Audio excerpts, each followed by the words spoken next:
ਪੰਜਾਬ ਬੰਦ ਜਾਂ ਅੰਮ੍ਰਿਤਸਰ ਬੰਦ ਜਾਂ ਹੋਰ ਸ਼ਹਿਰਾਂ ਦੇ ਬੰਦ ਦਾ ਜਿਹੜਾ ਚੱਲ ਰਿਹਾ ਚੱਕਰ, ਇਹਦੇ ਵਿੱਚ ਜਿਹੜਾ ਇਸ ਵਾਰ ਬੰਦ ਦਾ ਆਇਆ 21 ਅਗਸਤ ਵਾਲਾ, ਇਸ ਦਿਨ ਆਮ ਆਦਮੀ ਪਾਰਟੀ ਦੀ ਸਰਕਾਰ ਨੇ ਤੇ ਹਿੰਦੂ ਕੱਟੜਪੰਥੀਆਂ ਨੇ ਬਹੁਤ ਵੱਡੇ ਲੈਵਲ ਤੇ ਡਰਾਮੇ ਕੀਤੇ ਕਿ ਪੂਰੇ ਸੋਸ਼ਲ ਮੀਡੀਆ ਦੇ ਉੱਤੇ ਹਜ਼ਾਰਾਂ ਹੀ ਇਹੋ ਜਿਹੀਆਂ ਚੀਜ਼ਾਂ ਬਣਾ ਕੇ ਡਰਾਮੇ ਖੇਡੇ ਗਏ ਜਿਵੇਂ ਲੋਕਾਂ ਨੂੰ ਬਹੁਤ ਤੰਗ ਕੀਤਾ ਗਿਆ ਹੋ। ਕੀ ਜਦੋਂ ਇੱਥੇ ਪਿਛਲੇ 40 ਸਾਲਾਂ ਚ ਬੰਦ ਹੁੰਦੇ ਰਹੇ ਆ, ਉਦੋਂ ਲੋਕਾਂ ਦੀਆਂ ਉਹ ਸਮੱਸਿਆਵਾਂ ਨਹੀਂ ਸੀ ਹੁੰਦੀਆਂ? ਕੀ ਉਦੋਂ ਲੋਕ ਜਿਵੇਂ ਅੱਜ ਜਿਹੜੀਆਂ ਗੱਲਾਂ ਦਿਖਾ ਕੇ ਉਦੋਂ ਇਹ ਸਾਰਾ ਕੁਝ ਨਹੀਂ ਸੀ ਹੁੰਦਾ? ਜੇ ਕੋਈ ਬਿਮਾਰ ਆ ਤਾਂ ਬੰਦ ਦੌਰਾਨ ਉਹਨੂੰ ਨਗਾਉਣ ਦਾ ਨੌਜਵਾਨ ਆਪ ਉਪਰਾਲਾ ਕਰਦੇ ਆ। ਜੇ ਕਿਸੇ ਦੀ ਜ਼ਿਆਦਾ ਲੋੜ ਆ, ਹਾਲਾਂਕਿ ਇਸ ਵਾਰ ਤਾਂ ਐਲਾਨੀਆ ਤੌਰ ਤੇ ਕਿਹਾ ਗਿਆ ਸੀ ਕਿ ਜੇ ਕਿਸੇ ਦੇ ਖੁਸ਼ੀ ਆ, ਕੋਈ ਗਮੀ ਆ, ਕੋਈ ਜ਼ਿਆਦਾ ਲੋੜ ਆ, ਕੋਈ ਮੈਡੀਕਲ ਪ੍ਰੋਬਲਮ ਆ, ਉਹਨੂੰ ਕੋਈ, ਪਰ ਇੱਥੇ ਜਾਣ ਬੁੱਝ ਕੇ ਕਿਹਾ ਗਿਆ ਕਿ ਦੇਖੋ ਜੀ ਉਹਨੇ ਹਸਪੀਟਲ ਜਾਣਾ ਸੀ, ਉਹਨੂੰ ਐ ਰੋਕ ਲਿਆ, ਕਿਸੇ ਨੇ ਨਹੀਂ ਰੋਕਿਆ। ਪਰ ਇੱਕ ਡਰਾਮਾ ਕ੍ਰੀਏਟ ਕੀਤਾ ਗਿਆ ਜਿਹਦੇ ਚ 4 ਬੰਦੇ ਆਪਦੇ ਪੱਗਾਂ ਪਰਨੇ ਬਣਾ ਕੇ ਖੜੇ ਕਰ ਲੋ। ਪੰਜਾਬ ਬੰਦ ਦੇ ਖਿਲਾਫ ਨੈਰੇਟਿਵ ਸਿਰਜਣ ਵਾਲੇ ਲਗਾਤਾਰ ਮੁਕੰਮਲ ਤੌਰ ਦੇ ਉੱਤੇ ਇੱਕ ਮਾਹੌਲ ਸਿਰਜਣ ਦੇ ਨੈਰੇਟਿਵ ਸਿਰਜਣ ਦੇ ਯਤਨ 'ਚ ਨੇ। 21 ਅਗਸਤ ਨੂੰ ਬੰਦ ਵਾਲੇ ਦਿਨ ਜੋ ਡਰਾਮੇ ਕੀਤੇ ਗਏ, ਕੀ ਹੁਣ 27 ਅਗਸਤ ਨੂੰ ਵੀ ਉਹ ਡਰਾਮੇ ਕਰਨ ਵਾਲੇ ਫੇਰ ਉਹੀ ਕੁਝ ਕਰਨਗੇ? ਇਸ ਬਦਲਦੀ ਦੁਨੀਆ ਵਿੱਚ ਤੁਸੀਂ ਪਿੱਛੇ ਨਾ ਰਹਿ ਜਾਓ। ਹਰ ਘਟਨਾ ਜੋ ਤੁਹਾਡੀ ਜ਼ਿੰਦਗੀ ਤੇ ਅਸਰ ਪਾ ਰਹੀ ਹੈ, ਅਸੀਂ ਉਸ ਬਾਰੇ ਦਵਾਂਗੇ ਤੁਹਾਨੂੰ ਸਟੀਕ ਤੇ ਸਹੀ ਜਾਣਕਾਰੀ। ਤੁਹਾਡਾ ਆਪਣਾ ਹੱਕ ਸੱਚ ਦੀ ਆਵਾਜ਼ ਟੀਵੀ 84। ਟੀਵੀ 84 ਦੇ ਨਾਲ ਜੁੜਨ ਲਈ ਆਪਣਾ ਫੋਨ ਚੁੱਕੋ ਤੇ ਐਪ ਸਟੋਰ ਵਿੱਚ ਜਾ ਕੇ ਡਾਊਨਲੋਡ ਕਰੋ ਟੀਵੀ 84 ਦੀ ਨਵੀਂ ਐਪ। ਇਸ ਐਪ ਤੇ ਤੁਸੀਂ ਦੇਖ ਸਕਦੇ ਹੋ 24 ਘੰਟੇ ਟੀਵੀ 84 ਦਾ ਲਾਈਵ ਚੈਨਲ ਅਤੇ ਨਾਲ ਹੀ ਪੰਜ ਪੰਜਾਬ ਅਤੇ ਦੁਨੀਆ ਭਰ ਦੀਆਂ ਅਹਿਮ ਖਬਰਾਂ। ਫਿਰ ਦੇਰ ਕਿਸ ਗੱਲ ਦੀ, ਹੁਣੇ ਡਾਊਨਲੋਡ ਕਰੋ ਟੀਵੀ 84 ਦੀ ਨਵੀਂ ਐਪ।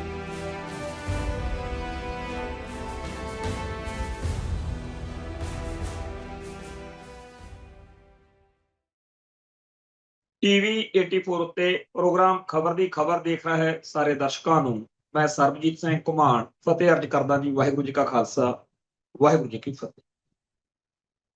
ਸ਼੍ਰੋਮਣੀ ਗੁਰਦੁਆਰਾ ਪ੍ਰਬੰਧਕ ਕਮੇਟੀ ਨੇ 29 ਅਗਸਤ ਨੂੰ ਬੰਦੀ ਸਿੰਘਾਂ ਦੀ ਰਿਹਾਈ ਲਈ ਅਰਦਾਸ ਸਮਾਗਮ ਦਾ ਐਲਾਨ ਕੀਤਾ ਹੈ, ਜਿਹਦੀ ਸੋਸ਼ਲ ਮੀਡੀਆ ਤੇ ਚਰਚਾ ਹੈ। ਬਹੁਤ ਚੰਗੀ ਗੱਲ ਆ ਜਦੋਂ ਕੋਈ ਬੰਦੀ ਸਿੰਘਾਂ ਦੀ ਗੱਲ ਕਰ। ਸ਼੍ਰੋਮਣੀ ਗੁਰਦੁਆਰਾ ਪ੍ਰਬੰਧਕ ਕਮੇਟੀ ਨੇ ਸਿੱਖ ਸੰਘਰਸ਼ ਨਾਲ ਸੰਬੰਧਿਤ ਬਹੁਤ ਸਾਰੇ ਮਸਲਿਆਂ ਤੇ, ਬਹੁਤ ਸਾਰੇ ਮੁੱਦਿਆਂ ਤੇ ਸਾਰਥਕ ਭੂਮਿਕਾ ਨਿਭਾਈ ਹੈ। ਜਥੇਦਾਰ ਗੁਰਚਰਨ ਸਿੰਘ ਟੌਹੜਾ ਦੇ ਵੇਲਿਆਂ ਵਿੱਚ ਸਿੱਖ ਸੰਘਰਸ਼ ਨਾਲ ਸੰਬੰਧਿਤ ਪਰਿਵਾਰਾਂ ਦੇ ਮੈਂਬਰਾਂ ਨੂੰ ਸ਼੍ਰੋਮਣੀ ਗੁਰਦੁਆਰਾ ਪ੍ਰਬੰਧਕ ਕਮੇਟੀ ਦੇ ਵੱਖ-ਵੱਖ ਅਦਾਰਿਆਂ ਵਿੱਚ ਨੌਕਰੀਆਂ ਵੀ ਦਿੱਤੀਆਂ ਜਾਂਦੀਆਂ ਰਹੀਆਂ ਨੇ ਤੇ ਵਿਸ਼ੇਸ਼ ਮਦਦ ਜਿਹੜੀ ਆ ਕਈ ਸਿੰਘਾਂ ਦੀ ਕੀਤੀ ਜਾਂਦੀ ਰਹੀ। ਇੱਕ ਸ਼੍ਰੋਮਣੀ ਕਮੇਟੀ ਦਾ ਸੀਗਾ ਵੀ 50,000 ਰੁਪਇਆ ਕਿਸੇ ਵੀ ਲੋੜਵੰਦ ਸਿੱਖ ਸੰਘਰਸ਼ ਨਾਲ ਸੰਬੰਧਿਤ ਪਰਿਵਾਰ ਨੂੰ ਦਿੱਤਾ ਜਾ ਸਕਦਾ।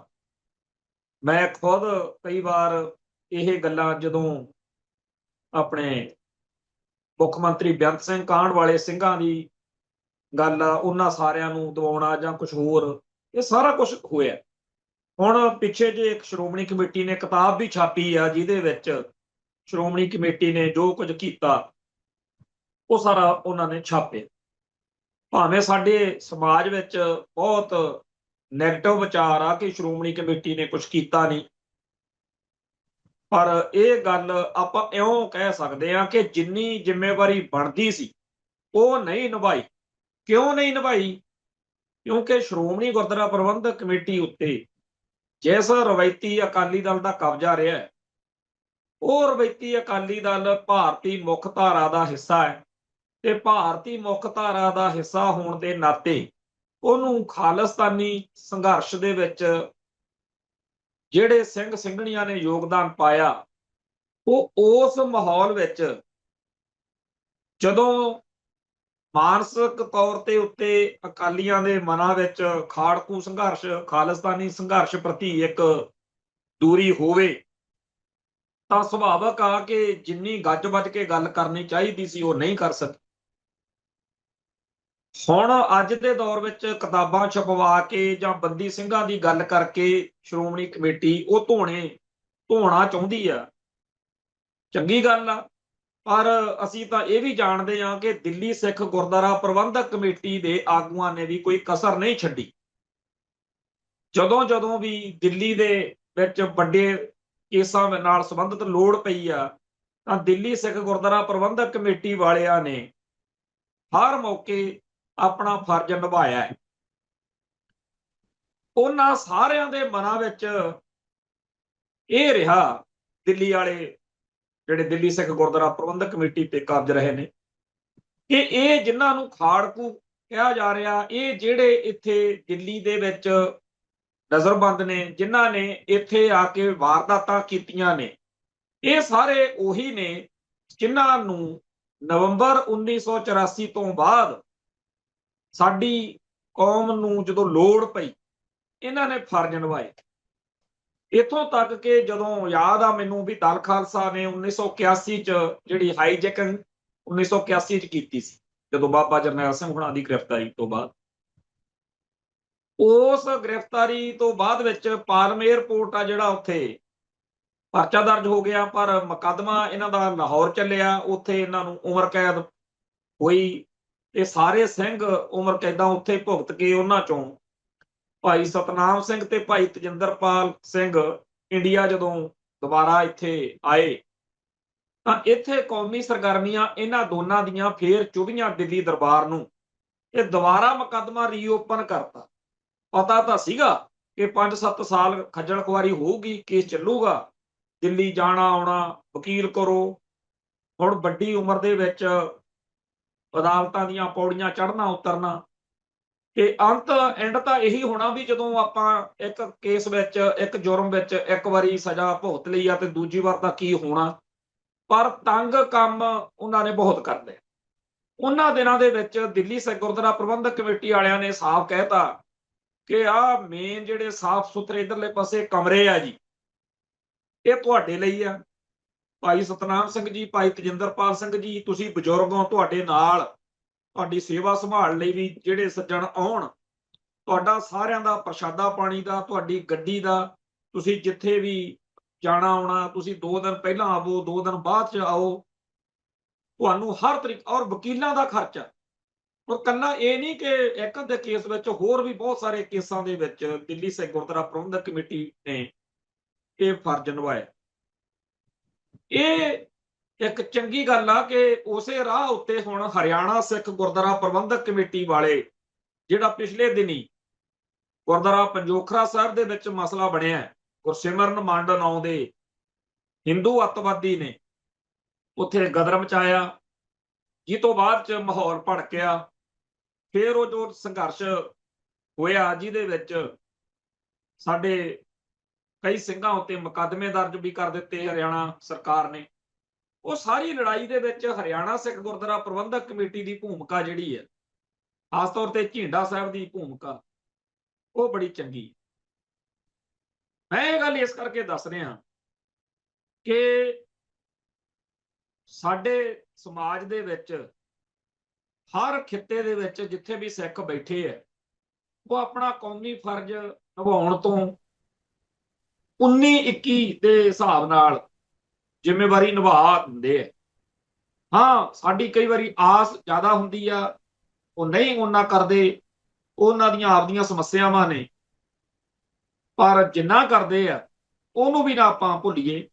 ਸੋ ਜਿਹੜਾ ਸ਼੍ਰੋਮਣੀ ਗੁਰਦੁਆਰਾ ਪ੍ਰਬੰਧਕ ਕਮੇਟੀ ਦਾ ਇਹ ਫੈਸਲਾ ਹੈ ਕਿ ਬੰਦੀ ਸਿੰਘਾਂ ਦੀ ਰਿਹਾਈ ਲਈ 29 ਅਗਸਤ ਨੂੰ ਅਰਦਾਸ, ਇਹਦੇ ਨਾਲ ਹੀ ਇੱਕ ਹੋਰ ਗੱਲ ਆਈ ਹੈ, ਜਿਹੜੀ ਹੈ ਮੀਟਿੰਗ ਹੋ ਕੇ ਹਟੀ ਹੈ ਸ਼੍ਰੋਮਣੀ ਕਮੇਟੀ ਦੀ, ਕਿ ਸ਼ਹੀਦੀ ਪੱਤਣ, ਹਰੀਕੇ ਪੱਤਣ, ਜਿੱਥੇ ਸਾਡੇ ਬਹੁਤ ਸਾਰੇ ਸਿੱਖ ਕੌਮ ਦੇ ਲੋਕਾਂ ਨੂੰ, ਮਾਈਆਂ ਨੂੰ, ਬੱਚਿਆਂ ਨੂੰ, ਨੌਜਵਾਨਾਂ ਨੂੰ, ਬਜ਼ੁਰਗਾਂ ਨੂੰ ਉੱਥੇ ਕਤਲ ਕਰਕੇ ਭਾਰਤੀ ਸਟੇਟ ਨੇ ਦਰਿਆ ਵਿੱਚ ਹਰੀਕੇ ਪੱਤਣ ਰੋੜਿਆ।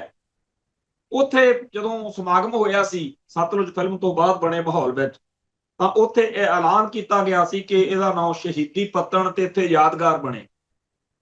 ਉਹਦੇ ਬਾਰੇ ਵੀ ਸ਼੍ਰੋਮਣੀ ਕਮੇਟੀ ਨੇ ਫੈਸਲਾ ਕਰ ਲਿਆ ਹੈਗਾ ਕਿ ਉੱਥੇ ਯਾਦਗਾਰ ਬਣੇ। ਅੱਜ ਸੋਸ਼ਲ ਮੀਡੀਆ ਤੇ ਨਜ਼ਰ ਮਾਰਦਿਆਂ ਮੈਨੂੰ ਇੱਕ ਫੋਟੋ ਦਿਖੀ ਜਿਹਦੇ ਵਿੱਚ ਬੀਬੀ ਖਾਲੜਾ ਦੇ ਨਾਲ ਦਲਜੀਤ ਦੋਸਾਂਝ, ਜਿਹਨੇ ਸਤਲੁਜ ਫਿਲਮ ਦੇ ਵਿੱਚ ਖਾਲੜਾ ਜੀ ਦੀ ਭੂਮਿਕਾ ਨਿਭਾਈ ਹੈ, ਉਹ ਦੋਨੇ ਸੀ। ਬਹੁਤ ਕੁਝ ਇੱਕਦਮ ਦਿਮਾਗ 'ਚ ਘੁੰਮਦਾ ਜਦੋਂ ਕੁਝ ਦੇਖਦੇ ਆ। ਤੇ ਇਸ ਸਮੇਂ ਜਦੋਂ ਕਿ ਸਾਡੇ ਸਮਾਜ ਦੇ ਵਿੱਚ ਬੜੀ ਭਾਰੀ ਲੋੜ ਆ ਕਿ 1984 ਵਿੱਚ ਜੋ ਸ਼ਹੀਦਾਂ ਦੇ ਡੁੱਲੇ ਖੂਨ ਨੇ, ਅਕਾਲ ਤਖਤ ਸਾਹਿਬ ਦੀ ਢੱਠੀ ਹੋਈ ਇਮਾਰਤ ਨੇ ਸਾਨੂੰ ਇੱਕ ਰਾਹ ਦਿਖਾਇਆ ਸੀ।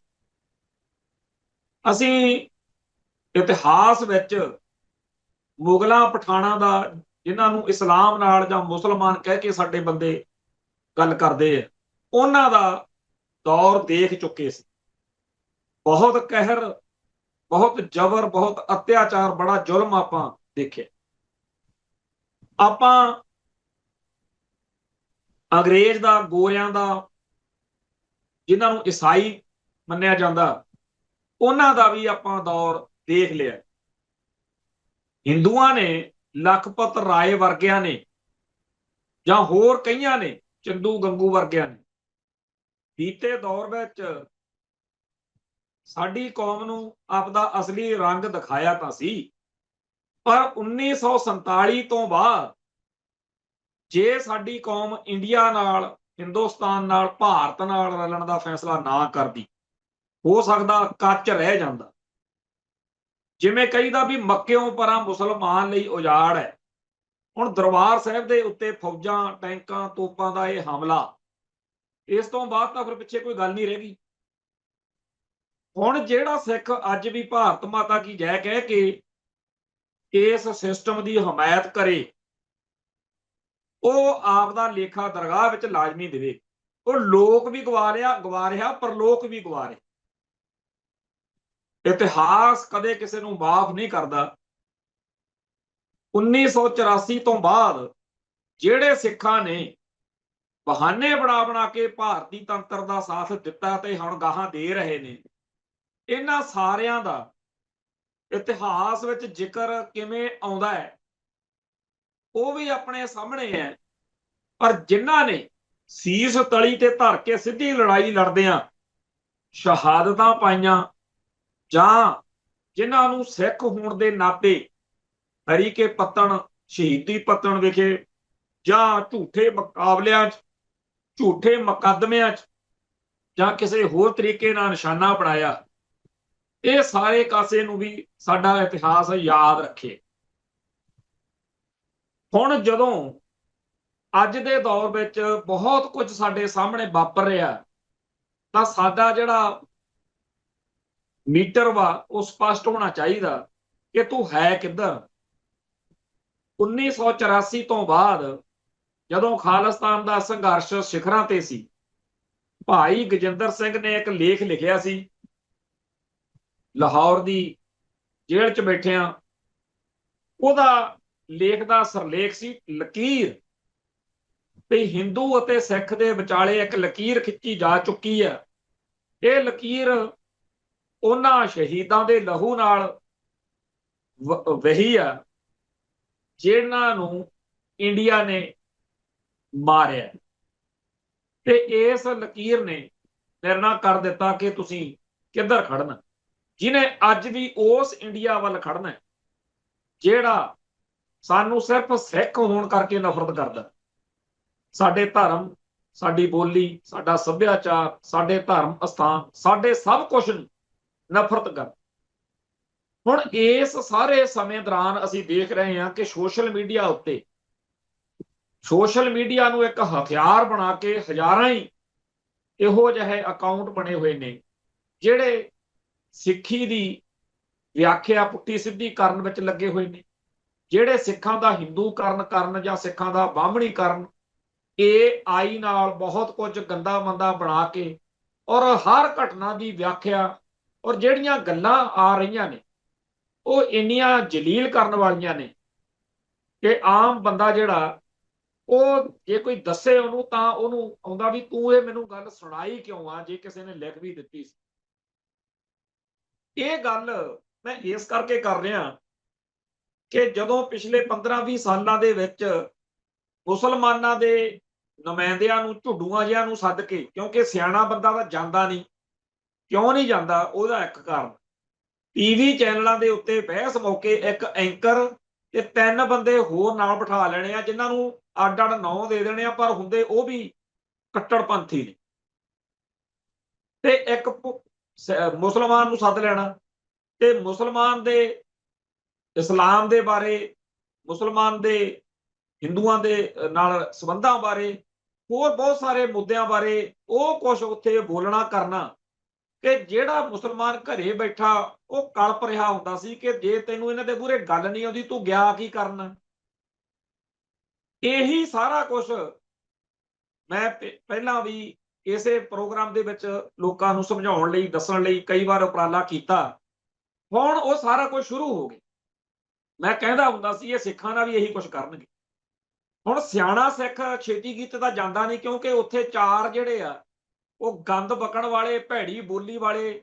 ਸਭ ਤੋਂ ਵੱਡੀ ਗੱਲ ਐਂਕਰ ਆ ਜਿਹੜਾ, ਉਹ ਇੰਨੇ ਸਖਤ, ਘਟੀਆ ਤੇ ਨੀਚ ਤਰੀਕੇ ਨਾਲ ਤੁਹਾਨੂੰ ਰੋਕਦਾ, ਇੰਨਾ ਗੰਦੇ ਤਰੀਕੇ ਨਾਲ ਟੋਕਦਾ ਕਿ ਜੇ ਤੁਸੀਂ ਉਹਦੇ ਵਿਰੋਧ ਵਿੱਚ ਰਿਐਕਸ਼ਨ ਕਰਦੇ ਹੋ ਜਿਹੜਾ ਬਣਦਾ ਉਸ ਟਾਈਮ, ਤਾਂ ਮਾਰੇ ਗਏ ਤੁਸੀਂ, ਕਿਉਂਕਿ ਦੁਨੀਆ ਦੇਖ ਰਹੀ ਹੈ ਤੁਹਾਨੂੰ।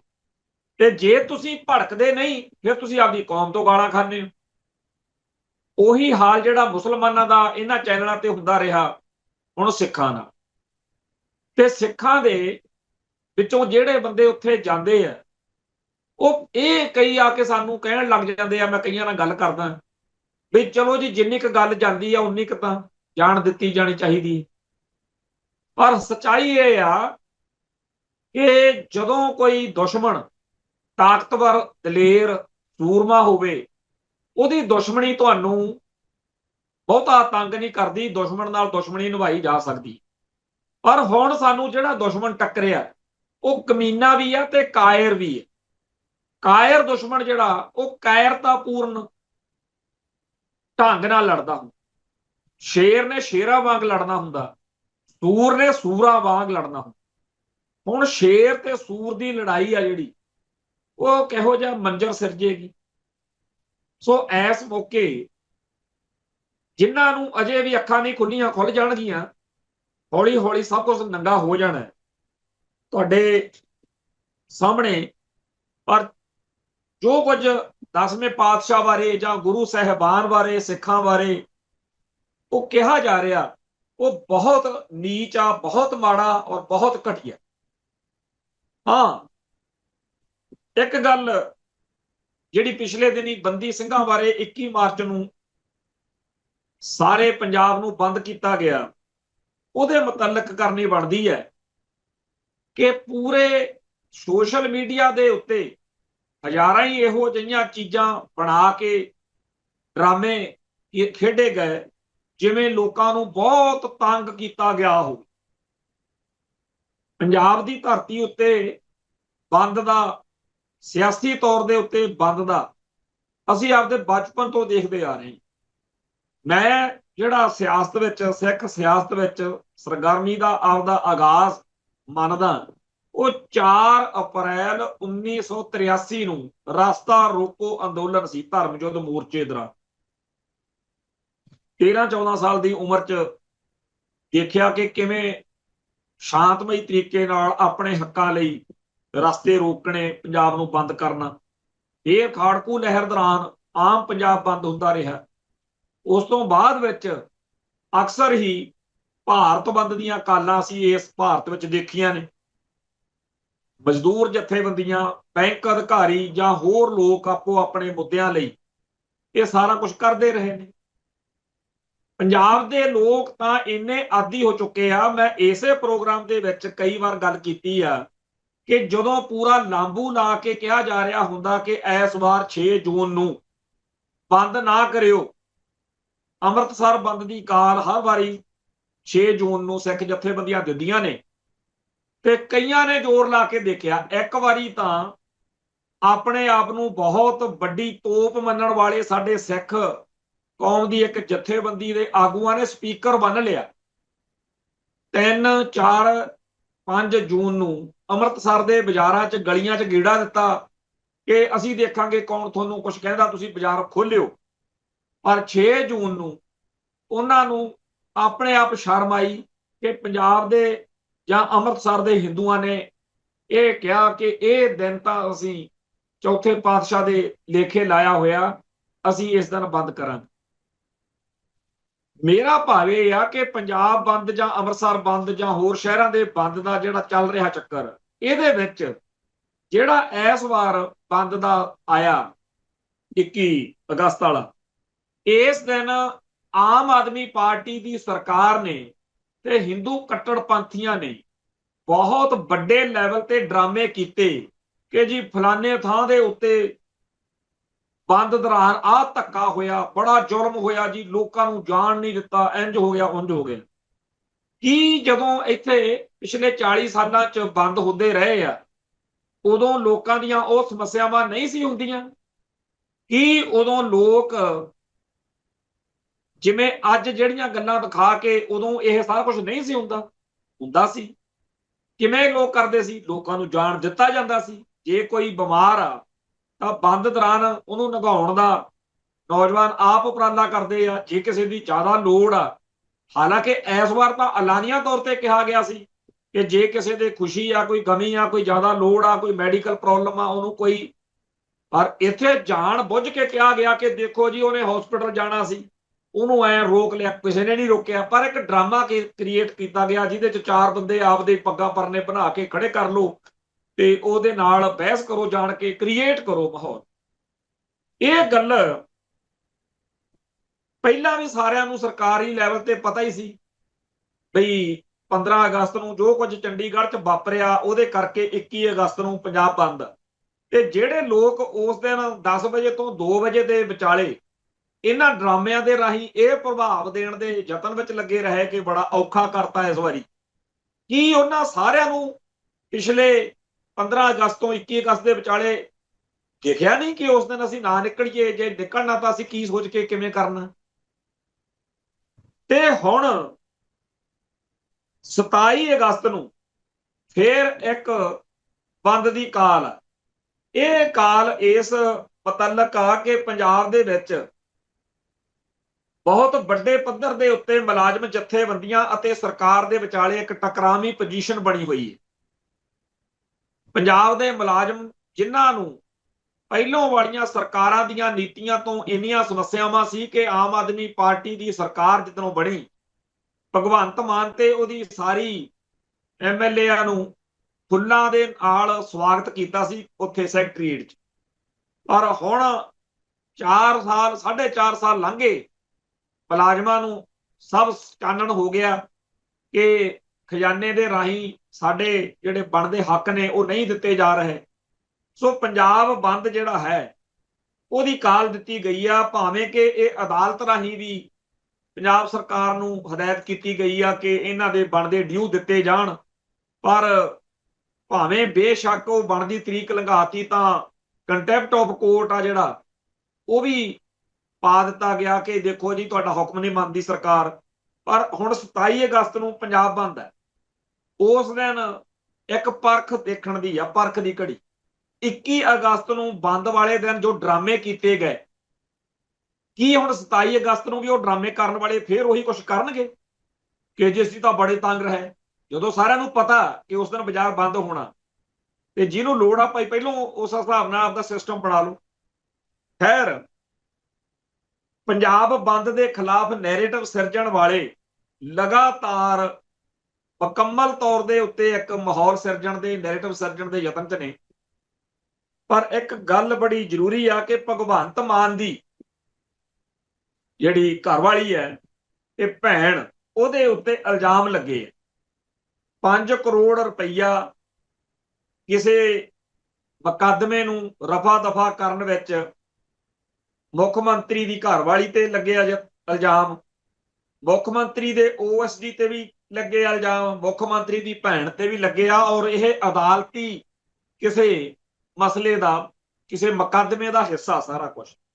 ਇਹਦੇ ਬਾਰੇ ਪੰਜਾਬ ਹਿਊਮਨ ਰਾਈਟਸ ਕਮਿਸ਼ਨ ਵੱਲੋਂ ਜੋ ਗੱਲਾਂ ਕੀਤੀਆਂ ਗਈਆਂ ਉਹਨੂੰ ਆਧਾਰ ਬਣਾ ਕੇ ਆਮ ਆਦਮੀ ਪਾਰਟੀ ਦੇ ਆਗੂਆਂ ਨੇ ਖਾਸ ਤੌਰ ਦੇ ਉੱਤੇ ਭਗਵੰਤ ਮਾਨ ਦੀ ਘਰਵਾਲੀ ਡਾਕਟਰ ਗੁਰਪ੍ਰੀਤ ਕੌਰ ਮਾਨ ਨੇ ਦਬਕਾ ਮਾਰਿਆ ਜਸਟਿਸ ਰਣਜੀਤ ਸਿੰਘ ਨੂੰ, ਜੋ ਸਾਬਕਾ ਜੱਜ ਨੇ, ਕਿ ਮੈਂ ਜੀ ਨਹੀਂ ਤਾਂ ਮਾਫੀ ਮੰਗੋ ਤੇ ਨਹੀਂ ਮੈਂ ਮੁਕੱਦਮਾ ਦਰਜ ਕਰੋ ਮਾਣਹਾਨੀ ਦਾ। ਅੱਜ ਪੰਜਾਬ ਹਿਊਮਨ ਰਾਈਟਸ ਕਮਿਸ਼ਨ ਦੇ ਸਾਰੇ ਆਗੂਆਂ ਨੇ, ਜਿਹਦੇ ਵਿੱਚ ਐਡਵੋਕੇਟ ਰਾਜਵਿੰਦਰ ਸਿੰਘ ਬੈਂਸ, ਮਾਲਵਿੰਦਰ ਸਿੰਘ ਮਾਲੀ, ਡਾਕਟਰ ਪਿਆਰੇ ਲਾਲ ਗਰਗ ਤੇ ਹੋਰ, ਉਹਨਾਂ ਸਾਰਿਆਂ ਨੇ ਉਹੀ ਗੱਲਾਂ ਦੁਹਰਾਈਆਂ ਨੇ ਤੇ ਕਿਹਾ ਕਿ ਸਾਨੂੰ ਤਾਂ ਅਜੇ ਤੱਕ ਕੋਈ ਨੋਟਿਸ ਮਿਲਿਆ ਨਹੀਂ, ਪਰ ਜੇ ਆਊਗਾ ਤਾਂ ਅਸੀਂ ਜਵਾਬ ਨਹੀਂ ਦੇਵਾਂਗੇ, ਅਸੀਂ ਕੋਰਟ 'ਚ ਜਾਵਾਂਗੇ, ਕੋਰਟ 'ਚ ਸਾਰਾ ਕੁਝ ਹੋਰ ਵੀ ਸਾਬਤ ਕਰਾਂਗੇ ਕਿ ਇਹਨਾਂ ਨੇ ਕੀ ਕੁਝ ਕੀਤਾ ਹੋਇਆ। ਸਾਫ਼ ਦਿਖ ਰਿਹਾ ਕਿ ਜਿਹੜੀ ਭਗਵੰਤ ਮਾਨ ਦੀ ਆਮ ਆਦਮੀ ਪਾਰਟੀ ਦੀ ਸਰਕਾਰ ਆਪਣੇ ਆਪ ਨੂੰ ਦੁੱਧ ਧੋਤਾ, ਕਰਪਸ਼ਨ ਦੀ ਦੁਸ਼ਮਣ, ਇਹ ਸਾਰਾ ਕੁਝ ਕਹਿ ਕੇ ਆਈ ਸੀ, ਜਿਹਦਾ ਹਰ ਅੰਗ ਕਰਪਸ਼ਨ ਨਾਲ ਲਿਬੜਿਆ ਤੇ ਉਹਦੇ ਮਾਮਲੇ ਵਿੱਚ ਬਹੁਤ ਕੁਝ ਪਹਿਲਾਂ ਹੀ ਲੋਕਾਂ ਨੂੰ ਪਤਾ। ਪਰ ਇਹ ਮੁਕੱਦਮਾ ਜਿਹੜਾ ਪੰਜਾਬ ਹਿਊਮਨ ਰਾਈਟਸ ਕਮਿਸ਼ਨ ਦੇ ਨਾਲ ਪੰਗਾ ਲਿਆ, ਇਹ ਰਹਿੰਦੀ ਕਸਰ ਪੂਰੀ ਕਰੂਗਾ। ਹੁਣ ਉਹਨਾਂ ਨੇ ਲੀਗਲ ਨੋਟਿਸ ਕਹਿੰਦੇ ਆ ਵੀ ਅੱਜ ਦਿਨੇ ਭੇਜ ਦਿੱਤਾ ਉਸ ਪ੍ਰੈਸ ਕਾਨਫਰੰਸ ਤੋਂ ਬਾਅਦ। ਇਹ ਇੱਕ ਮਸਲਾ ਜਿਹੜਾ ਹੈ ਇਹ ਦਿਨੋਂ ਦਿਨ ਜ਼ੋਰ ਫੜ ਰਿਹਾ। ਅੱਜ ਵਾਲੀ ਪ੍ਰੈਸ ਕਾਨਫਰੰਸ ਦੇ ਵਿੱਚ ਸਰਦਾਰ ਹਮੀਰ ਸਿੰਘ ਤੇ ਜਸਪਾਲ ਸਿੰਘ ਸਿੱਧੂ ਸਮੇਤ ਸਾਰਿਆਂ ਨੇ ਜਿਸ ਤਰੀਕੇ ਨਾਲ ਪੱਖ ਪੇਸ਼ ਕੀਤਾ, ਇਹ ਸਾਫ਼ ਜ਼ਾਹਿਰ ਆ ਕਿ ਜਿਹੜਾ ਦੋਸ਼ ਲੱਗੇ ਆ ਜਿਹੜੇ ਕਰੋੜਾਂ ਦੇ ਭਗਵੰਤ ਮਾਨ ਦੇ ਟੱਬਰ ਤੇ, ਉਹਦੇ OSD ਤੇ, ਉਹ ਵੀ ਰਿਸ਼ਤੇਦਾਰ ਆ ਉਹਦਾ, ਉਹ ਐਵੇਂ ਕਿਵੇਂ ਨਹੀਂ, ਗੱਲ ਬਹੁਤ ਅੱਗੇ ਜਾਏਗੀ। ਖੈਰ, ਹੁਣ ਇੱਕ ਹਿੰਦੂ ਵਕੀਲ ਆ ਵੀਰ ਕੇਤਨ ਸ਼ਰਮਾ, ਉਹਨੇ ਕਿਹਾ ਕਿ ਜਿਹੜਾ ਪਿਛਲੇ ਦਿਨੀ ਇਹ ਰੰਡੀ ਰੋਣਾ ਪਾਇਆ ਗਿਆ ਕੁਝ ਹਿੰਦੂ ਅੱਤਵਾਦੀਆਂ ਵੱਲੋਂ ਕਿ ਅਸੀਂ ਬੰਦੀ ਸਿੰਘਾਂ ਤੋਂ ਕੀ ਲੈਣਾ, ਇਹ ਤਾਂ ਅੱਤਵਾਦੀ ਨੇ, ਇਹਨਾਂ ਨੇ ਬਾਹਰ ਆ ਕੇ ਬੰਦੇ ਹੀ ਮਾਰਨੇ ਆ। ਇਸ ਗੱਲ ਦੇ ਵਿੱਚ ਇੱਕ ਪੱਗ ਵਾਲਾ ਜਿਹੜਾ ਹੈ ਤਾਂ ਹਿੰਦੂ ਆ, ਪੱਗ ਬੰਨ ਕੇ ਲਾਲ ਤੇ ਉਹ ਲਾਇਆ ਤਿਲਕ ਜਿਹਾ, ਬੋਰ ਫਾਜ਼ਿਲਕਾ ਵਾਲੀ ਸਾਈਡ ਦਾ, ਉਹਦੀ ਬੜੀ ਚਰਚਾ। ਪਰ ਕੇਤਨ ਸ਼ਰਮਾ ਨਾਂ ਦੇ ਹਿੰਦੂ ਵਕੀਲ ਨੇ ਕਿਹਾ ਕਿ ਮੈਂ ਤਾਂ ਸਿਰਫ ਇੰਨੀ ਗੱਲ ਪੁੱਛਣੀ ਚਾਹੁੰਦਾ ਕਿ ਜੇ 9ਵੇਂ ਪਾਤਸ਼ਾਹ ਕੋਲ ਆਪਣੇ ਵੱਡੇ ਵਡੇਰੇ ਗਏ ਸੀ ਕਿ ਸਾਡੇ ਧਰਮ ਦੀ ਰਾਖੀ ਕਰੋ, ਤੇ ਜੇ ਉਹ ਕਹਿ ਦਿੰਦੇ ਵੀ ਮੈਂ ਕੀ ਲੈਣਾ ਤੁਹਾਡੇ ਧਰਮ ਤੋਂ, ਫਿਰ ਹੁਣ ਨੂੰ ਸਲਵਾਰਾਂ ਪਾ ਕੇ ਖਰੌੜਿਆਂ ਦੇ ਸੂਪ ਦੀ ਰੇਹੜੀ ਲਾਈ ਹੋਣੀ ਸੀ ਹਿੰਦੂਆਂ ਦੀ। ਹੁਣ ਇਹ ਗੱਲ ਜੇ ਕੋਈ ਸਿੱਖ ਕਵੇ ਤਾਂ ਬੜੇ ਤੜਫਦੇ ਆ ਕਈ, ਪਰ ਇਹ ਹਿੰਦੂ ਵਕੀਲ ਆ ਮੁੰਡਾ ਕੇਤਨ ਸ਼ਰਮਾ, ਉਹਨੇ ਕਿਹਾ ਕਿ 9ਵੇਂ ਪਾਤਸ਼ਾਹ ਨੇ ਜੋ ਅਹਿਸਾਨ ਕੀਤਾ ਹੈ ਉਹ ਵੀ ਕਹਿ ਸਕਦੇ ਸੀ। ਔਰ ਸੱਚੀ ਗੱਲ ਇਹ ਆ ਕਿ ਆਪਾਂ ਇਹ ਗੱਲ ਕਹਿੰਦੇ ਨਹੀਂ, ਪਰ ਅੰਦਰ ਖਾਤੇ, ਕਿਉਂਕਿ ਸਾਡੇ ਮਨਾਂ ਦੇ ਵਿੱਚ ਗੁਰੂ ਸਾਹਿਬਾਨ ਦੇ ਕਰਨੀ ਦਾ ਬਹੁਤ ਵੱਡਾ ਸਤਿਕਾਰ ਹੈ, ਪਰ ਅੰਦਰ ਖਾਤੇ ਹਰੇਕ ਸਿੱਖ ਦੇ ਕਦੇ ਨਾ ਕਦੇ ਦਿਲ 'ਚ ਇਹ ਗੱਲ ਜ਼ਰੂਰ ਘੁੰਮਦੀ ਆ ਕਿ ਕਾਹਨੂੰ ਬਚਾਉਣਾ ਸੀ ਇਹਨਾਂ ਨੂੰ। ਜਿੰਨਾ ਘਟੀਆ, ਨੀਚ ਤੇ ਕੁੱਤਿਆ ਕੰਮ ਹਿੰਦੂਆਂ ਨੇ ਕੀਤਾ ਹੈ, ਹੁਣ ਉਹਨੂੰ ਦੇਖ ਕੇ ਤਾਂ ਲੱਗਦਾ ਕਿ ਇਹਨਾਂ ਦੀਆਂ ਇੱਜ਼ਤਾਂ ਬਚਾਉਣੀਆਂ, ਇਹਨਾਂ ਦਾ ਧਰਮ ਬਚਾਉਣਾ ਮਾੜਾ ਹੀ ਕੀਤਾ ਸੀ। ਪਰ ਅਸੀਂ ਗੁਰੂ ਸਾਹਿਬਾਨ ਦਾ ਜਾਂ ਪਹਿਲਾਂ 18ਵੀਂ ਸਦੀ ਦੇ ਸਿੰਘਾਂ ਦਾ ਕੀਤਾ ਹੋਇਆ ਜਿਹੜਾ ਸਭ ਕੁਝ, ਉਹਦੇ ਸਾਹਮਣੇ ਅਸੀਂ ਕੋਈ ਗੱਲ ਕਰ ਨਹੀਂ ਸਕਦੇ ਉਹਨਾਂ ਦੇ ਸਤਿਕਾਰ ਦੇ ਕਰਕੇ। ਪਰ ਅਗਾਂਹ ਵਾਸਤੇ ਹੁਣ ਜਦੋਂ ਕਿਤੇ ਗਾਹਾਂ ਕਿਤੇ ਇਹਨਾਂ ਨੂੰ ਲੋੜ ਪੈ ਜੇ ਤਾਂ ਜੇ ਕੋਈ ਸਿੱਖ ਫੇਰ ਵੀ ਹਿੰਦੂ ਸਿੱਖ ਏਕਤਾ ਚੱਕੀ ਫਿਰੇ, ਉਹ ਫਿਰ ਜ਼ਿਆਦਾ ਜੁੱਤੀਆਂ ਖਾਣ ਦਾ ਆਦੀ ਆ ਜਾਂ ਜੁੱਤੀਆਂ ਚੱਟਣ ਦਾ ਆਦੀ ਆ। ਕਿਉਂ? ਕਿਉਂਕਿ ਜੇਕਰ ਇਹਨਾਂ ਦਾ ਉਸ ਮੌਕੇ ਧਰਮ ਬਚਾਇਆ ਤਾਂ ਹੀ ਅੱਜ ਇਹ ਸਾਡੇ ਸਿਰ 'ਚ ਮੂਤਦੇ ਹੈ, ਤੇ ਜੇਕਰ ਅਗਾਂਹ ਫੇਰ ਆਪਦੀਆਂ ਨਸਲਾਂ ਲਈ ਕੰਡੇ ਬੀਜਣੇ ਆ, ਇੱਕ ਹੀ ਸੱਪ ਤੋਂ ਵਾਰ-ਵਾਰ ਡੰਗ ਨਹੀਂ ਮਰਵਾਇਆ ਜਾਂਦਾ ਹੁਣ। ਖੈਰ, ਹੁਣ ਆਉਂਦੇ ਆਪਾਂ ਉਸ ਮਸਲੇ ਤੇ ਜਿਹੜਾ ਪਿਛਲੇ 2 ਦਿਨ ਤੋਂ ਸਾਡੇ ਭਾਈਚਾਰੇ 'ਚ ਚੱਲ ਰਿਹਾ। ਗੋਲਡੀ ਬਰਾੜ ਨਾਂ ਦੇ ਇੱਕ ਬਦਮਾਸ਼ਾਂ ਦੇ ਵਿੱਚ ਗਿਣੇ ਜਾਂਦੇ FBI ਵੱਲੋਂ ਵਾਂਟਡ ਸਤਿੰਦਰਜੀਤ ਸਿੰਘ ਗੋਲਡੀ ਬਰਾੜ, ਉਹਨੇ ਕੁਝ ਗੱਲਾਂ ਕਹੀਆਂ ਸਿੱਖ ਸੰਘਰਸ਼ ਨਾਲ ਸੰਬੰਧਿਤ ਪਰਿਵਾਰ ਦੇ ਵਿੱਚੋਂ ਵੀਰ ਪੰਮੇ ਦੇ ਨਾਲ, ਪਰਮਿੰਦਰ ਸਿੰਘ ਪੰਮਾ, ਪਰਮਜੀਤ ਸਿੰਘ ਪੰਮੇ ਦੇ ਨਾਲ ਗੱਲ ਕਰਦੇ ਆ। ਉਹਦੇ ਵਿੱਚ ਉਹਨੇ ਕਿਹਾ ਹੈ ਕਿ ਲਾਰੈਂਸ ਬਿਸ਼ਨੋਈ ਦਾ ਭਾਰਤੀ ਖੁਫੀਆ ਏਜੰਸੀਆਂ ਨਾਲ ਤਾਲਮੇਲ ਹੋ ਸਕਦਾ ਹੈ, ਪਰ ਮੈਂ ਜਥੇਦਾਰ ਨਿੱਜਰ ਨੂੰ ਆਪਦੇ ਨਿੱਜੀ ਕਾਰਨਾਂ ਕਰਕੇ ਕਤਲ ਕੀਤਾ ਜਾਂ ਕਰਵਾਇਆ। ਇਸ ਗੱਲ ਦਾ ਸਾਡੇ ਭਾਈਚਾਰੇ ਦੇ ਵਿੱਚ ਜਿਸ ਵੀ ਤਰੀਕੇ ਨਾਲ ਜਵਾਬ ਆਉਣਾ ਚਾਹੀਦਾ ਸੀ ਉਹ ਆ ਗਿਆ, ਔਰ ਬਿਲਕੁਲ ਜਾਇਜ਼ ਆਇਆ। ਸਾਰਿਆਂ ਨੇ ਕਿਹਾ ਹੈ ਕਿ ਸਾਨੂੰ ਪਤਾ ਹੈ ਕਿ ਭਾਰਤ ਮਾਤਾ ਹੁਣ ਕਸੂਤਾ ਫਸੀ ਹੋਈ ਹੈ। ਪਹਿਲਾਂ ਫੁਕਰੀਆਂ ਮਾਰਦੀ ਰਹੀ ਆ ਭਾਰਤ ਮਾਤਾ, ਘਰ ਮੇ ਘੁਸ ਕੇ ਮਾਰੇਂਗੇ। ਪਾਕਿਸਤਾਨ ਚ, ਇੰਗਲੈਂਡ ਵਿੱਚ, ਕੈਨੇਡਾ ਚ, ਹੋਰਨਾਂ ਕਈ ਮੁਲਕਾਂ ਚ ਇਹੋ ਜਿਹੀਆਂ ਕਰਤੂਤਾਂ ਕੀਤੀਆਂ। ਪਹਿਲਾਂ ਮਾਹੌਲ ਵੀ ਸਿਰਜਣਾ ਚਾਹਿਆ, ਕਈ ਥਾਂ ਤੇ ਮੰਦਰਾਂ ਤੇ ਆਪ ਹੀ ਗੰਦ ਪਾ ਲਿਆ, ਮੁੜ ਕੇ ਉੱਥੋਂ ਦੀਆਂ ਸਰਕਾਰਾਂ ਨੇ ਫੜ ਲਏ ਵੀ ਤੁਹਾਡੇ ਆਪਦੇ ਹੀ ਬੰਦੇ ਕਰਤੂਤਾਂ ਕਰਦੇ ਆ, ਸਿੱਖਾਂ ਦਾ ਨਾਂ ਲਈ ਜਾਂਦੇ। ਖੈਰ, ਭਾਈ ਅਵਤਾਰ ਸਿੰਘ ਖੰਡੇ ਦੇ ਤੇ ਜਥੇਦਾਰ ਨਿੱਜਰ ਤੋਂ ਬਾਅਦ ਜਦੋਂ ਅਮਰੀਕਾ ਦੇ ਵਿੱਚ ਬਿਲਕੁਲ ਬੇਨਕਾਬ ਹੋ ਗਏ ਤੇ ਐਡਵੋਕੇਟ ਗੁਰਪਤਵੰਤ ਸਿੰਘ ਪੰਨੂ ਵਾਲੀ ਘਟਨਾ ਤੋਂ ਬਾਅਦ ਉੱਥੇ ਦੇ ਬੜੇ ਵੱਡੀ ਗਿਣਤੀ ਵਿੱਚ ਸਿੱਖਾਂ ਨੂੰ ਅਮਰੀਕਨ FBI ਨੇ ਕਿਹਾ ਕਿ ਤੁਸੀਂ ਸੁਚੇਤ ਰਹੋ, ਤੁਹਾਡੀ ਜਾਨ ਨੂੰ ਖਤਰਾ। ਉੱਥੇ ਅੱਡ-ਅੱਡ ਮੁਲਕਾਂ ਦੇ ਵਿੱਚ, ਕੈਨੇਡਾ ਚ ਤਾਂ ਹੁਣ ਤੱਕ ਰੌਲਾ ਪੈਂਦਾ ਕਿ ਉੱਥੇ ਸਿੱਖਾਂ ਨੂੰ ਏਜੰਸੀਆਂ ਕਹਿ ਰਹੀਆਂ ਨੇ, ਪਰ ਸਾਡੇ ਇੱਥੇ ਭਾਰਤ ਵਿੱਚ ਇੱਥੇ ਸਾਨੂੰ ਸਭ ਨੂੰ ਪਤਾ ਕਿ ਇੰਡੀਅਨ ਸਟੇਟ ਆਪਦੇ ਗੁੰਡੇ ਬਦਮਾਸ਼ਾਂ ਰਾਹੀਂ, ਕੈਟਾਂ ਟੌਟਾਂ ਰਾਹੀਂ ਕੀ ਕਰਵਾਉਣਾ ਚਾਹੁੰਦੀ।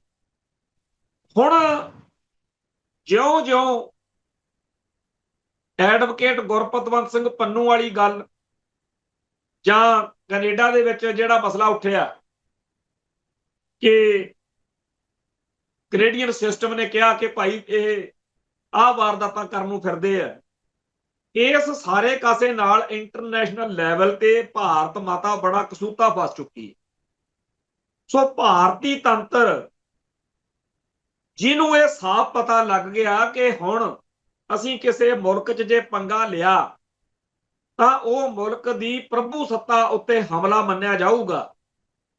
ਇਸ ਦੌਰਾਨ ਜਿਹੜੇ ਪਹਿਲਾਂ ਫਸੇ ਹੋਏ ਨੇ ਉਹਨਾਂ ਨੂੰ ਸਮਝ ਲੱਗ ਪਈ ਆ ਕਿ ਸਾਨੂੰ ਤਾਂ ਨੈਪਕਿਨ ਪੇਪਰ ਵਾਂਗੂ ਹੁਣ ਤਿਆਗਣ ਨੂੰ ਫਿਰਦੇ ਆ, ਕਿਉਂਕਿ ਜੇ ਮਗਰ ਖੜ ਗਿਆ ਇੰਡੀਆ ਵੀ ਸਾਡੇ ਬੰਦੇ ਆ ਜੀ, ਅਸੀਂ ਇਹ ਫੇਰ ਔਖਾ। ਸੋ ਹਰ ਮੁਲਕ ਦੇ ਵਿੱਚ ਏਜੰਸੀਆਂ ਨੇ ਜਿਨ੍ਹਾਂ ਨੂੰ ਵਰਤਿਆ, ਉਹਨਾਂ ਸਾਰਿਆਂ ਨੂੰ ਇਸ ਮੌਕੇ ਬੜਾ ਔਖਾ। ਸੋ ਜੋ ਉਹਨਾਂ ਨੂੰ ਏਜੰਸੀਆਂ ਕਹਿਣਗੀਆਂ ਉਹ ਕਹਿਣਗੇ।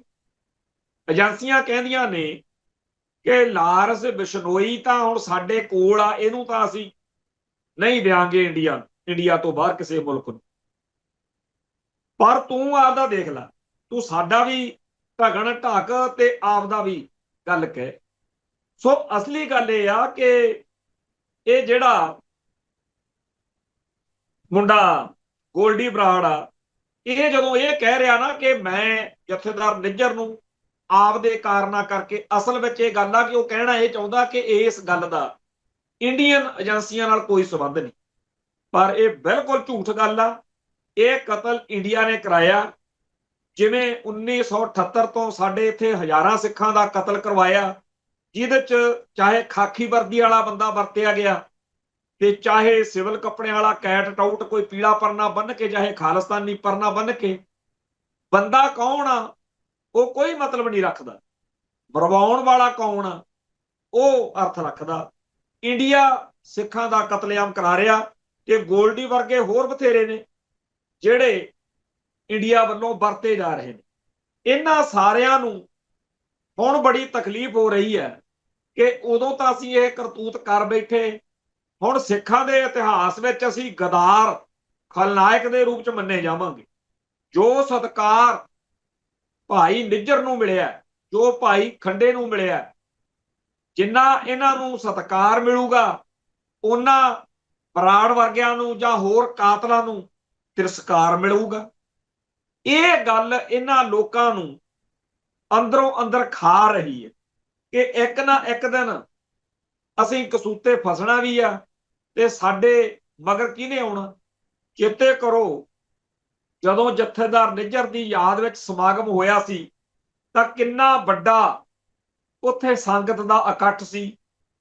ਸੋ ਜਿਹੜਾ ਇਤਿਹਾਸ ਨੇ ਨਿਰਣਾ ਕਰਨਾ ਹੈ ਉਹ ਹੋ ਚੁੱਕਿਆ ਤੇ ਹੁਣ ਗੋਲਡੀ ਬਰਾੜ ਵਰਗਿਆਂ ਦੀਆਂ ਇਹ ਗੱਲਾਂ ਕੋਈ ਅਰਥ ਨਹੀਂ ਰੱਖਦੀਆਂ ਹੈਗੀਆਂ ਕਿ ਜੀ ਇੰਡੀਆ ਨੂੰ ਅਸੀਂ ਕਲੀਨ ਚਿੱਟ ਦਿੰਨੇ ਆ, ਇਹ ਫਲਾਨਾ, ਇਹ ਜੀ ਧਮਕਾਨਾ।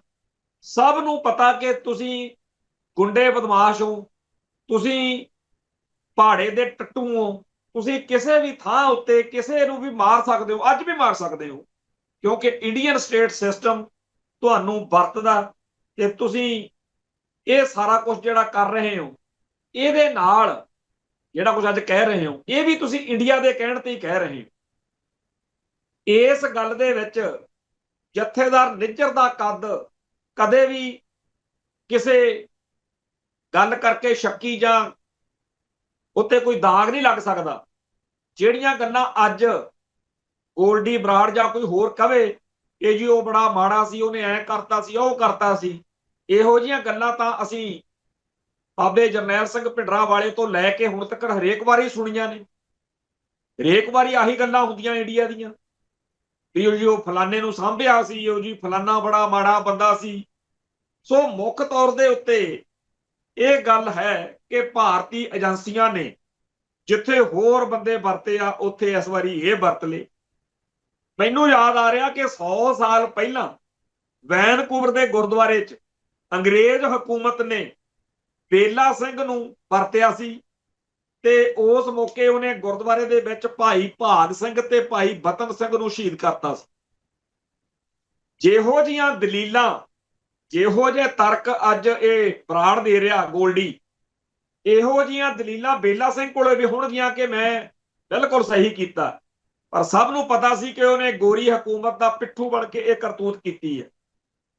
ਫਿਰ ਉਹ ਜਿਹੜਾ ਬੇਲਾ ਸਿੰਘ ਸੀ ਉਹਨੇ 1914 'ਚ ਕਰਤੂਤ ਕੀਤੀ, ਇੰਡੀਆ ਆ ਗਿਆ ਤੇ ਆਪਦੇ ਪਿੰਡ 1933 ਦੇ ਵਿੱਚ ਬੱਬਰਾਂ ਨੇ ਸੋਧਾ ਲਾਤਾ ਸੀ ਉਹਦਾ। ਹੁਣ ਜਿਹੜਾ ਭਾਗ ਸਿੰਘ ਮਾਰਿਆ, ਸ਼ਹੀਦ ਕੀਤਾ, ਬਤਨ ਸਿੰਘ ਸ਼ਹੀਦ ਕੀਤਾ, ਉਹਨਾਂ ਸ਼ਹੀਦਾਂ ਦਾ ਲੇਖਾ ਕਿਹਨੇ ਲਿਆ ਸੀ? ਉਹ ਸੀ ਭਾਈ ਮਿੱਤ ਸਿੰਘ ਲੋਪੋਕੇ। ਤੇ ਅੱਜ ਸਾਡੇ ਇਤਿਹਾਸ ਤੋਂ ਜਦੋਂ ਅਸੀਂ ਦੇਖਦੇ ਹਾਂ ਬਈ ਬਰਾੜ ਆਪਦੇ ਆਪ ਨੂੰ ਗੋਲਡੀ ਸਹੀ ਦੱਸਣ ਲਈ ਤਰਕ ਦੇ ਰਿਹਾ, ਉਹ ਭਾਈ ਇੱਥੇ ਜੇਲ੍ਹਾਂ ਦੇ ਵਿੱਚ ਮਾਸੂਮ ਬਾਲੜੀ ਨਾਲ ਜ਼ਬਰ ਜਨਾਹ ਕਰਨ ਵਾਲੇ ਵੀ ਇਹੋ ਜਿਹੀਆਂ ਦਲੀਲਾਂ, ਇਹੋ ਜਿਹੇ ਤਰਕ ਘੜ ਲੈਂਦੇ ਆ ਕਿ ਸੁਣਨ ਵਾਲੇ ਨੂੰ ਲੱਗੇ ਕਿ ਯਾਰ ਬਹਾਨਾ ਤਾਂ ਕੋਈ ਹੈਗਾ। ਸੋ ਤਰਕ, ਦਲੀਲ, ਬਹਾਨਾ ਜਿਹੜਾ ਮਰਜ਼ੀ ਲਾਈ ਜਾਵੇ, ਸਿੱਧੀ ਗੱਲ ਹੈ ਕਿ ਇੰਡੀਅਨ ਸਟੇਟ ਦੇ ਟੱਟੂ ਬਣ ਕੇ ਤੁਸੀਂ ਸਾਡੇ ਕੌਮ ਦੇ ਹੀਰੋ, ਸਾਡੇ ਨਾਇਕ ਜਿਹੜੇ ਆ ਉਹਨਾਂ ਨੂੰ ਕਤਲ ਕਰਦੇ ਫਿਰਦੇ ਹੋ। ਪਰ ਇਹਨਾਂ ਗੱਲਾਂ ਨਾਲ ਕੋਈ ਫਰਕ ਨਹੀਂ ਪੈਂਦਾ ਕਿ ਤੁਸੀਂ ਅੱਜ ਕੀ ਕਹਿੰਦੇ ਹੋ। ਅਸਲੀ ਗੱਲ ਇਹ ਹੈ ਕਿ ਉਹ ਨਿਰਣਾ ਜਦੋਂ ਤੁਸੀਂ ਗੋਲੀ ਚਲਾਈ ਨਾਲ ਹੀ ਸਾਰੀ ਕੌਮ ਨੇ ਕਹਿਤਾ ਕਿ ਇੰਡੀਆ ਨੇ ਮਰਵਾਇਆ, ਤੇ ਉਦੋਂ ਬਾਅਦ ਵਿੱਚ ਜਿਹੜੀਆਂ ਹੋਰ ਘਟਨਾਵਾਂ ਵਾਪਰੀਆਂ ਉਹਨੇ ਇਹ ਸਾਰੀ ਚੀਜ਼ ਹੋਰ ਵੀ ਚੰਗੀ ਤਰ੍ਹਾਂ ਨੰਗੀ ਕਰਤੀ। ਇੰਡੀਆ ਨੂੰ ਇਹੋ ਜਿਹੀਆਂ ਗੱਲਾਂ ਨਾਲ ਕਲੀਨ ਚਿੱਟ ਨਹੀਂ ਮਿਲਣੀ ਹੈ। ਖੈਰ, ਪਿਛਲੇ ਦਿਨੀ ਇੱਕ ਹੋਰ ਇੰਡੀਅਨ ਏਜੰਟ ਜਿਹਨੇ ਸਾਡਾ ਨਵੰਬਰ 84 ਚ ਕਤਲੇਆਮ ਕਰਵਾਇਆ, ਸੱਜਣ ਕੁਮਾਰ, ਮਰ ਗਿਆ। ਉਹਦੇ ਮੌਤ ਤੋਂ ਬਾਅਦ ਬੜੀ ਵੱਡੀ ਗਿਣਤੀ ਵਿੱਚ ਹਿੰਦੂ ਕੱਟੜਪੰਥੀਆਂ ਸਮੇਤ ਭਾਰਤੀਆਂ ਨੇ ਉਹਦੇ ਜਨਾਜ਼ੇ 'ਚ ਜਦੋਂ ਉਹਨੂੰ ਮਾਰ ਕੇ ਮਰਨ ਤੋਂ ਬਾਅਦ ਲੈ ਕੇ ਗਏ ਫੂਕਣ, ਉਹਦੇ ਵਿੱਚ ਸ਼ਮੂਲੀਅਤ ਕੀਤੀ। ਹੁਣ ਇੱਥੇ ਤਿੰਨ ਪੱਖ ਨੇ। ਇੱਕ ਫੋਟੋ ਫਿਰਦੀ ਹੈ ਜਿਹਦੇ ਵਿੱਚ ਭਾਰਤ ਦੇ ਸਾਬਕਾ ਪ੍ਰਧਾਨ ਮੰਤਰੀ ਮਨਮੋਹਨ ਸਿੰਘ, ਜਿਹਨੇ ਇਸ ਇੰਡੀਆ ਨੂੰ ਆਰਥਿਕ ਤੌਰ ਤੇ 1992-93 ਤੋਂ ਬਾਅਦ ਮਰਦੇ ਮਰਦੇ ਇੰਡੀਆ ਨੂੰ ਖੜਾ ਕੀਤਾ। ਉਹਦੇ ਸੰਸਕਾਰ ਮੌਕੇ 200-300 ਕੋ ਬੰਦਾ ਤੁਰਿਆ ਫਿਰਦਾ। ਕਿਉਂਕਿ ਉਹ ਸਿੱਖ ਸੀ ਤੇ ਉਹਨੇ ਭਾਰਤ ਦੀ ਜਿੰਨੀ ਮਰਜ਼ੀ ਸੇਵਾ ਕੀਤੀ ਹੋਵੇ, ਉਹਨੂੰ ਬਤੌਰ ਪ੍ਰਧਾਨ ਮੰਤਰੀ 200-300 ਕੋ ਬੰਦਾ ਫੂਕਣ ਤੁਰ ਪਿਆ। ਅੱਜ ਸੱਜਣ ਕੁਮਾਰ ਦੇ ਵਾਰੀ ਸਾਰਾ ਇੰਡੀਆ ਸੜਕਾਂ ਤੇ ਆ ਗਿਆ, ਕਿਉਂਕਿ ਉਹਨੇ ਸਿੱਖਾਂ ਨੂੰ ਮਾਰਿਆ, ਕਿਉਂਕਿ ਉਹ ਸਿੱਖਾਂ ਦਾ ਕਾਤਲ ਆ। ਸੋ ਜਿਹੜਾ ਪ੍ਰਧਾਨ ਮੰਤਰੀ ਜਾਂ ਜਿਹੜਾ ਵੀ ਕੋਈ ਸਿੱਖ ਇਸ ਭਾਰਤ ਮਾਤਾ ਦੇ ਗੋਗੇ ਗਾਉਂਦਾ ਫਿਰਦਾ, ਉਹਦੀ ਕੋਈ ਕਦਰ ਇੰਡੀਆ ਨੇ ਨਾ ਪਹਿਲਾਂ ਪਾਈ ਆ ਨਾ ਗਾਹਾਂ ਪਾਉਣੀ ਹੈ। ਤੇ ਜਿਹੜਾ ਹਿੰਦੂ ਹੈ ਉਹਨੂੰ ਮਰਨ ਤੋਂ ਬਾਅਦ ਪੂਰਾ ਮਾਣ ਤਾਣ ਜਿਹੜਾ ਹੈਗਾ ਉਹ ਦਿੱਤਾ ਜਾਣਾ। ਸੋ ਅਸੀਂ ਇਹੀ ਗੱਲ ਹਰੇਕ ਸਿੱਖ ਦੇ ਦਿਮਾਗ 'ਚ ਪਾਉਣੀ ਚਾਹੁੰਦੇ ਆ ਕਿ ਆਪਣੇ ਆਪ ਨੂੰ ਹਿੰਦੂਆਂ ਦੇ ਨਜ਼ਰੀਏ ਤੋਂ ਦੇਖਿਆ ਕਰੋ। ਉਹ ਤੁਹਾਨੂੰ ਕੀ ਸਮਝਦੇ ਆ? ਉਹ ਤੁਹਾਨੂੰ ਗੁਲਾਮ, ਮਾੜੇ ਤੇ ਗੰਦੇ ਭੈੜੇ ਮੰਨ ਕੇ ਤੁਹਾਡੇ ਨਾਲ ਮਿਸਬਿਹੇਵ ਕਰਦੇ ਆ। ਆਪਣਾ ਉਦੋਂ ਹੀ ਕੁਝ ਬਣੂ ਜਦੋਂ ਆਪਣਾ ਮੁਲਕ ਹੋਊ। ਆਓ ਖਾਲਿਸਤਾਨ ਦੇ ਰਾਹ ਤੁਰੀਏ ਤਾਂ ਕਿ ਆਪਣੀ ਆਜ਼ਾਦੀ ਦੇ, ਆਪਣੇ ਆਜ਼ਾਦ ਘਰ ਦੇ ਵਿੱਚ ਬਹਿ ਕੇ ਆਪਣੇ ਮਸਲੇ ਹੱਲ ਕਰ ਸਕੀਏ। ਇੱਥੇ ਸਮਾਪਤੀ ਹੈ ਜੀ। ਨਾਨਕ ਨਾਮ ਚੜ੍ਹਦੀ ਕਲਾ, ਤੇਰੇ ਭਾਣੇ ਸਰਬੱਤ ਦਾ ਭਲਾ। ਵਾਹਿਗੁਰੂ ਜੀ ਕਾ ਖਾਲਸਾ, ਵਾਹਿਗੁਰੂ ਜੀ ਕੀ ਫਤਿਹ।